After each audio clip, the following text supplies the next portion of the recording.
A single moment of calm, a warm summer afternoon at the Maersk headquarters in Copenhagen, suddenly shatters. In the basement tech shop, an IT troubleshoot desk becomes ground zero for panic. One by one, employees stream in, laptops in hand. Their screens flash cryptic warnings: repairing file system on C, do not turn off, and ominously, oops, your important files are encrypted. The messages demand a $300 Bitcoin ransom. But this is no ordinary ransomware outbreak.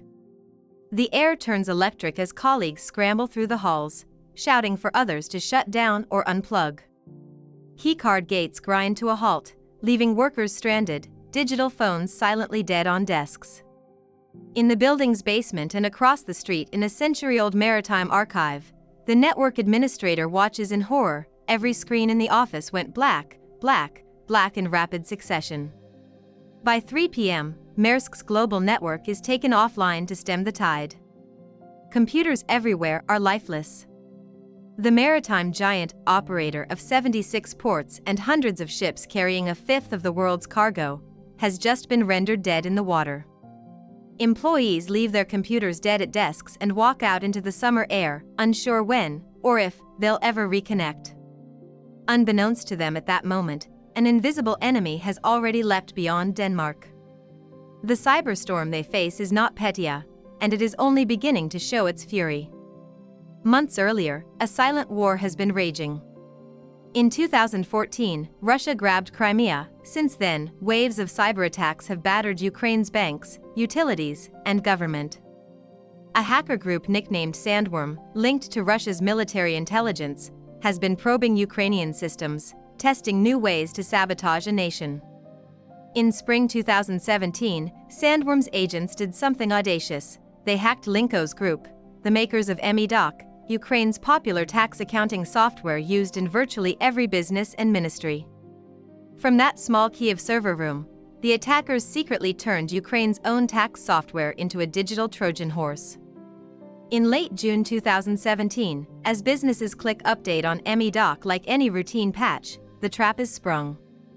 Thousands of computers in Ukraine, and around the world, begin downloading a seemingly innocuous tax software update. But inside lurks NotPetya, a crafted cyber weapon.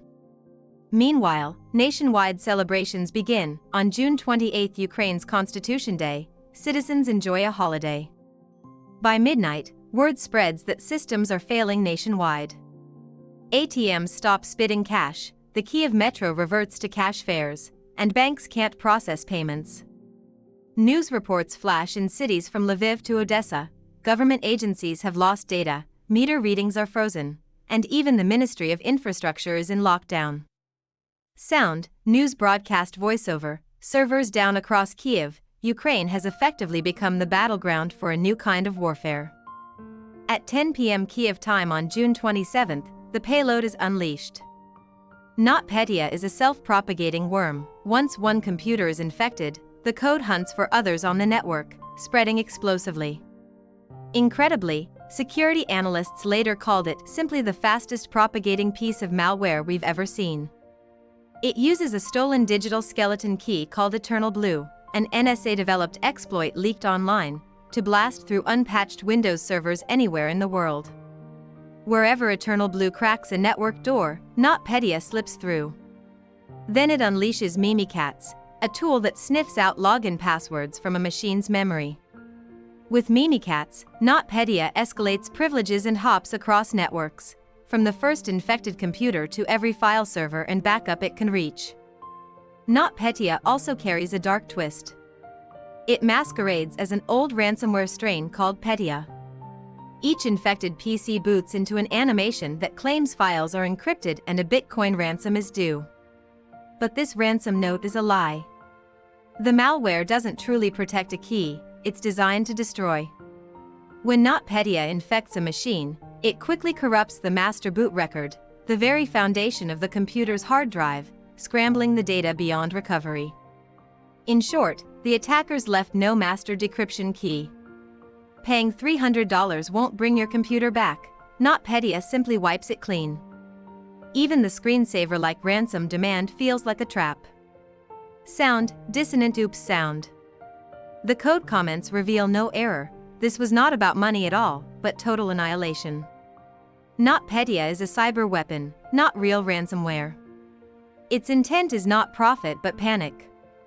The goal was to cripple Ukraine and anyone or anything caught in the blast radius. As one security official put it, NotPetya was the equivalent of using a nuclear bomb to achieve a small tactical victory. Across Ukrainian offices and into global corporate boardrooms, victims wake to the same scene, unresponsive devices and that mocking ransom screen. FedEx's European arm, TNT Express, reads the same message. Russian energy giant Rosneft briefly grinds to a halt. Even back in Ukraine, a minor water treatment plant in Pennsylvania sees suspicious failures on its systems. It becomes clear, NotPetya is not seeking ransom, it's a digital scourge. The image of a padlock on the screen promises security that is false. In reality, this attack locks you out forever. Researchers who reverse-engineered the code discovered that every password input attempt is pointless. The encryption is one way and the so-called decryption keys never existed. In effect, every infected computer is wiped, files encrypted then hidden, the machine rendered useless. Victims tell of the same message over and over, PC is now locked. At Merck's R&D center, staff swore they paid the ransom but got no key, their entire email system was gone. It dawned on IT leaders worldwide, NotPetya was a wiper in wolf's clothing. By dawn on June 28, 2017, the carnage has spilled out of Ukraine. NotPetya has become an international epidemic. Security firms and governments scramble to track the outbreak as it hops country to country with ruthless speed. Imagine that container is full of cargo meant for Africa. Now imagine the crane that should unload it doesn't even turn on. That's what happened to AP Mahler and Maersk. 4,000 servers and 45,000 workstations in their network were instantly wiped. Global operations froze. Ports from Rotterdam to Singapore could not load or unload ships. Even the IT whiz who saw the screens go black said later, "I saw a wave of screens turning black. Black, black, black, black." To recover, Maersk scrambled. They found one lone backup server in Ghana that had been offline and thus uninfected. Staff physically carried it across the world and rebuilt the network, restoring services in just 10 days. Across industries, the damage is staggering.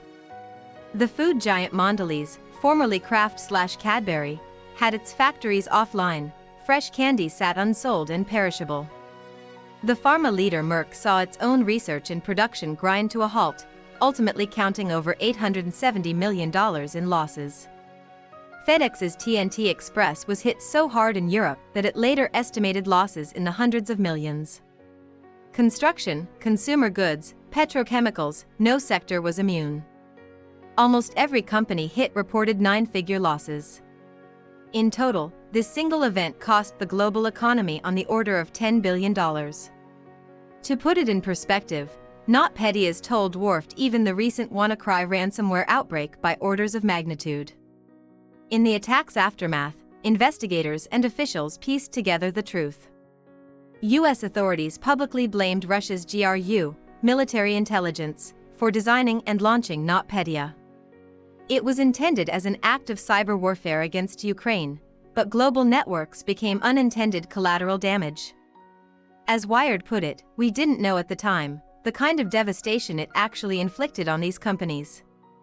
The operators behind this attack showed that digital code could cripple shipping lines, ruin factories, and paralyze healthcare and finance, all without a single bullet fired. The vocabulary of cyber warfare has now fully entered the public mind.